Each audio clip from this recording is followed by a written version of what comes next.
राजधानी में सांसद प्रत्याशी होने के बाद कीनाराम धाम में पहली बार। देखिए, बाबा कीनाराम धाम लोगों के लिए बड़ा ही पवित्र और पूज्य जगह है। प्रत्याशी होने से पहले बात का कोई सवाल ही नहीं है। कई बार आए हैं आप। बिना इनके आदेश के तो कोई काम नहीं होने वाला है। तो आदेश लेने आए हैं कि आपकी धरती पर मैं अब निकल चुका हूँ रण के मैदान में, अब हमारी रक्षा करें और कृपा करें। एक और प्रश्न है, राजनीति गलियारे में हो रही उथल पुथल चल रही है, आपके आने से इस उत्साह को देखकर एक नई ऊर्जा आपके समाजवादी पार्टी में उत्पन्न हो रही है। सभी कार्यकर्ताओं का स्वागत है, उनके ऊर्जा का स्वागत है और ऊर्जा के साथ वो जो है अपना काम करें। और निश्चित रूप से एक एक कार्यकर्ता मेरे लिए आदरणीय है, उनको भरपूर प्यार मिलेगा। इससे ज़्यादा तो मेरे पास कुछ है नहीं।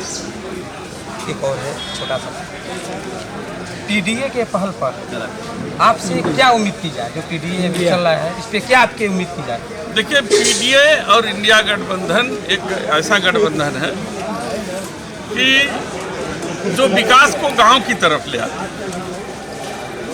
लोहिया जी कहा करते थे, जब तक कि विकास गांव गली से नहीं निकलेगा, वहां नहीं होगा, किसान खुशहाल नहीं होगा, गरीब के चेहरे पर मुस्कान नहीं आएगी, तब तक वास्तविक खुशहाली इस देश में नहीं आएगी। आज आप देख रहे हैं कि गांव की हालत क्या है, किसान की हालत क्या है, महंगाई चरम सीमा पे है, सड़कों की हालत आप देख ही रहे हैं। केवल कुछ हाईवे बना करके बड़े लोगों को चलने के लिए, उससे तो पूरे देश का विकास होगा नहीं। हर घर में 2-4 बेरोजगार घूम रहे हैं। भारी उद्योग मंत्रालय होने के बावजूद सांसद जी के पास बड़ी अपेक्षा थी, लेकिन छोटा सा उद्योग भी नहीं लग पाया। तो यहाँ के कार्यकर्ता, यहाँ के नौजवान, यहाँ के किसान, यहाँ के गरीब सब निराश हो रहे हैं। और ये पीडीए सरकार उनके साथ खड़ी रहेगी और निश्चित रूप से रोजगार के क्षेत्र में बड़ा काम पीडीए सरकार करेगी। अभी आपने बिहार में देखा है कि 2-2 लाख एक साथ नौकरी निकाल करके नौजवानों का काम किया। आपने ये भी देखा कि किसान का बेटा, गरीब का बेटा फौज में भर्ती होकर के अपने सम्मान को कायम रखता है। गर्मी बरसात वगैरह सब मेहनत करता है, लेकिन इसके बावजूद जिस साजिश के तहत से अग्निवीर योजना के तहत उनके सम्मान में कटौती किया गया है, उनके पूर्व मंत्री का दर्जा हटाया है। तो ये साजिश सब समझते हैं कि संविधान की रक्षा के लिए इंडिया गठबंधन और पीडीए गठबंधन, पीडीए का जो गठजोड़ है वो कमर कस के तैयार है और संविधान को बचाने के लिए हर स्तर पर लड़ाई लड़ेगा। सर, इस चंदौली लोकसभा जिंदाबाद जिंदाबाद जिंदाबाद जिंदाबाद काम हो रहा है। चलिए, अजगरा और शिवपुर एक दो है।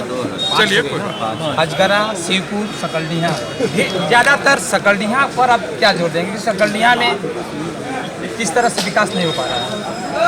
ये आप कैसे कह रहे हैं कि विकास नहीं हो पा रहा? अभी सांसद जी की रोड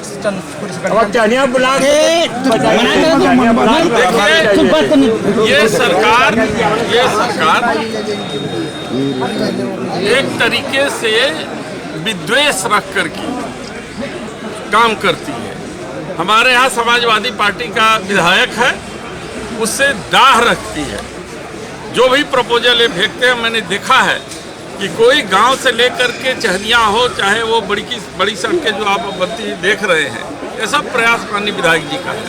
और उनको साजिश के तहत उसकी गति को कम किया गया, और ताकि विधायक जी का जो प्रयास है लोगों तक ठीक से पहुंच न सके। तो ये सब उन लोगों की साजिश है, सब जानते हैं और जनता भी समझ चुकी है। चंदौली विकास के लिए आपकी क्या रूपरेखा है? बता तो आपसे बता दिए कि गांव खुशहाल किस तरीके से होगा। गांव के 85% लोग जो है जिस सड़क पे चल रहे हैं उसे ठीक करना है। शिक्षा की व्यवस्था करनी है, जहाँ की गरीबों के बच्चे पढ़ते हैं। यहाँ पे चिकित्सालय की व्यवस्था करनी है। आप ही बता दीजिए, महाइज ब्लॉक आपके यहाँ से और नरवन से अगर कोई इमरजेंसी आ जाए कोई बीमार हो जाए तो कोई इमरजेंसी अस्पताल है कि उसकी जान बच जाए। तो ये 10 साल से क्या कर रहे थे सांसद जी? ये पीड़ा है उनको कि गरीब कैसे इलाज कराता है।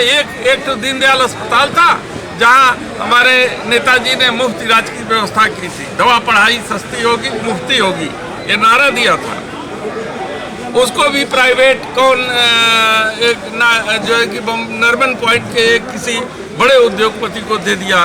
पाड़ेपुर वाला जो है अस्पताल, सरस्वती दीना या दाना जो है कि सरस्वती दाना का ऐसे नाम करके कोई कंपनी है जिसका ट्रस्टी जो है मुंबई का वो है, नरमन पॉइंट का वो है, समझ रहे? ये तो फोटो